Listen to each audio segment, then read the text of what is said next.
Mystery Francesco Bagnaia's crash at Silverstone is finally starting to come to light, and what has been uncovered is far more shocking than anyone expected.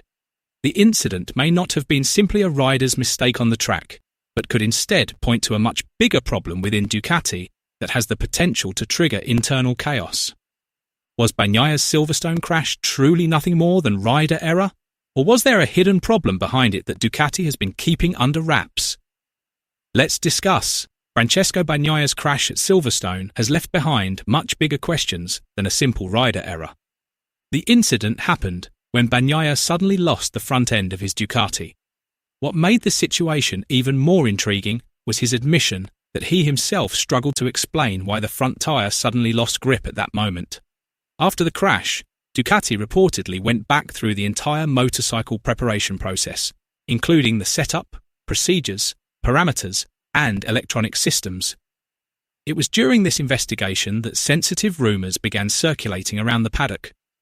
There were claims that an experienced technician within Ducati's structure had been removed or reassigned following the incident. However, it is important to emphasise that, based on the available material, there has been no official confirmation that Ducati fired a technician for being considered responsible for Bagnaia's crash. The connection between the personnel changes and the crash remains only a developing paddock theory. What makes this crash different is the way Bagnaia lost the front end. At Luffield, he was not making an extreme move or visibly pushing the bike beyond its limits.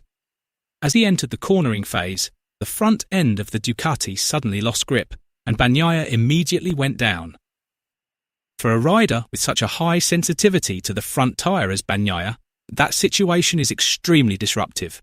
He needs clear communication from the front end of the motorcycle to understand how far he can push the tyre before reaching its limit.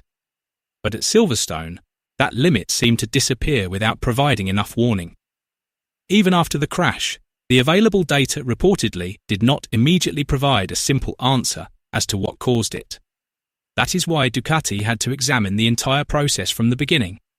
It was not just about Bagnaia's riding style, but also the bike's configuration, electronic parameters, pre-race procedures, and the work carried out on the number 63 Desmosedici before it went out onto the track. One theory that subsequently emerged was the possibility of an error in the electronic configuration. In theory, changes to certain parameters can affect the motorcycle's response and the way power is delivered to the rear wheel. However, there is a major problem with that theory. The dynamics of Bagnaia's crash do not present the classic picture of a rear-end traction loss. He was not reported to have experienced a violent reaction from the rear or a loss of rear grip that then threw him off the motorcycle. Instead, it was the front end that suddenly lost grip. For that reason, directly linking the crash to an electronic error becomes much more complicated. Modern MotoGP systems monitor numerous parameters in incredible detail, meaning a problem genuinely caused by an electronic configuration would ideally leave a specific pattern in the data. The available material also emphasises that this does not completely rule out human error, but it does make some of the more extreme theories harder to prove. Interestingly, the deeper the incident is analysed, the stronger the suspicion becomes that the real issue may not have been caused by a single person inside the garage. Instead, the front end of the Ducati has become the centre of attention. Bagnaia is known to rely heavily on feedback from the front tyre. He needs to feel through the handlebars and fork how close he is to the limit of grip. When that communication suddenly disappears, his entire riding style can be disrupted. What happened at Luffield looked like the worst-case scenario for a rider with Bagnaia's characteristics. The front tyre lost grip before Pecco fully realised that he was approaching the limit. As a result, there was not enough time to make a correction. A problem like this is far more difficult to solve than simply finding a technician who made a mistake. Human error can be fixed, procedures can be rewritten, parameters can be corrected, even personnel can be replaced.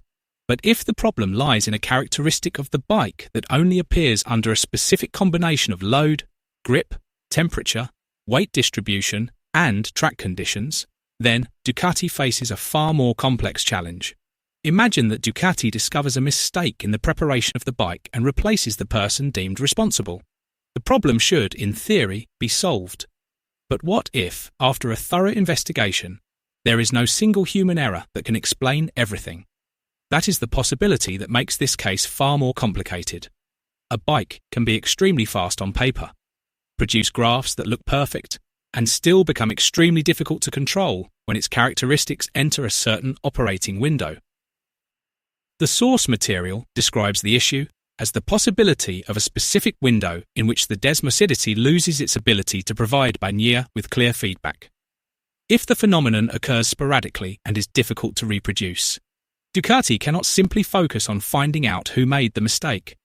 They have to understand why the bike can reach that condition and how to prevent it from happening again. Therefore, Bagnaia's crash at Silverstone can no longer be viewed simply as a rider error or an ordinary racing incident. If there really was a mistake in the bike's preparation, Ducati must identify its source. If there was an electronic issue, they need to determine which parameter was causing the problem. But if none of these factors can explain the sudden loss of front-end grip, then the issue may run much deeper. Bagnaia needs a bike that can provide clear information about the limits of the front tyre. When that information is no longer consistent, a rider's confidence in the bike can collapse very quickly. And for Ducati, this is the most dangerous problem of all. A technician can be replaced, a procedure can be improved, a setup can be corrected. But unpredictable bike characteristics cannot be eliminated simply by replacing one person. Ultimately, the biggest mystery surrounding Bagnaia's Silverstone incident is not just about who may have been behind the preparation of Ducati's number 63 bike. The real question is much bigger. Has Ducati actually found the root cause of the problem, or have they only identified the symptoms? If a technician was indeed removed after Silverstone, that may resolve the human error aspect of the situation. But if Bagnaia continues to face the same front-end problems, that decision may not address the underlying issue. This is what makes the Silverstone case so intriguing. A MotoGP bike can be incredibly fast, highly competitive, and even produce data that appears nearly perfect.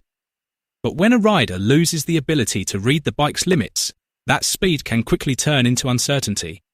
Under these conditions, even the slightest change in grip or tyre response can make the bike feel unpredictable, leaving the rider with too little time to react or make a correction before losing control.